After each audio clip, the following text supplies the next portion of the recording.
RMC, 4h30, 6h, Bourdin Direct, Charles Magnien, Mathieu Béliard. Lancement aujourd'hui de la semaine pour l'emploi des personnes handicapées. Les derniers chiffres sont alarmants. Le nombre de chômeurs en situation de handicap a doublé en l'espace de 6 ans. 5h22 sur RMC. Ce sont véritablement les oubliés du chômage. Charles vous le disait dans les titres à l'instant. Ouverture aujourd'hui de la 18e édition de la semaine pour l'emploi des personnes handicapées.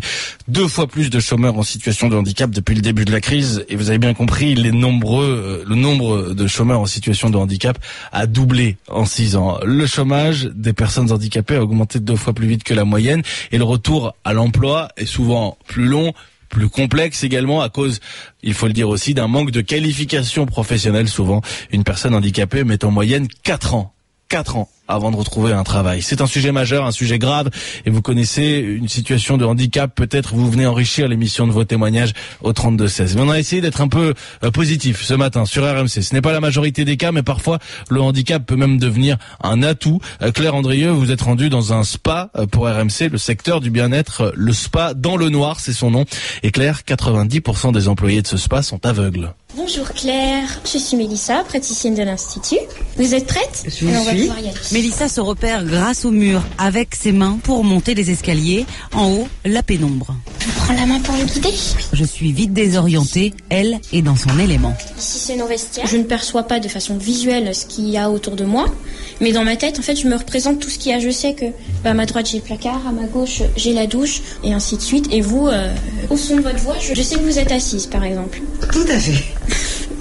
Pour moi, l'expérience s'arrête ici, mais Marie sort tout juste d'un massage du cuir chevelu et elle en redemande. J'ai l'habitude des massages et là je sais pas comment dire, mais en gros la pression appliquée, tout était parfait.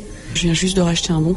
Cette compétence, Mélissa l'explique en partie par son handicap. Le fait que je sois non-voyante, enfin pour moi, dès que je pose ma main sur une épaule ou sur le dos, il va y avoir une réaction. Si elle me fait confiance ou si elle est un peu hésitante, tout de suite, moi je vais capter ça. C'est quelque chose de naturel. Mélissa passe actuellement un CAP esthétique à la pédagogie adaptée, une formation pour laquelle s'est battu Didier Roche, directeur du groupe, et qui commence à porter ses fruits. Nous avons aujourd'hui des spas de luxe qui commencent à venir frapper à ma porte. Si on a amorcé la pompe à emploi et si on a fait comprendre combien la personne handicapée, dans sa compétence de compensation notamment, peut mettre un argument par rapport à la concurrence, on a gagné. La réussite pour ce patron lui-même aveugle, c'est donc que le personnel qu'il forme et emploie puisse ensuite travailler dans des enseignes classiques en pleine lumière. Depuis 2008, 45 personnes ont passé ce CAP adapté. Certaines sont désormais installées à leur compte. Merci Claire Andrieux. Parfois, le handicap peut être un atout. Vous l'avez entendu dans ce reportage.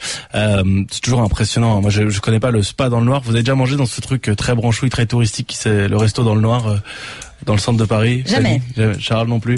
Faites-le. Je l'avais fait pour un reportage en l'occurrence. Donc j'étais tout seul, j'étais pas avec des amis, mais c'est impressionnant. Et impressionnant de voir les serveurs en l'occurrence, les serveurs et serveuses qui sont non-voyants, comme ils se débrouillent dans ce resto.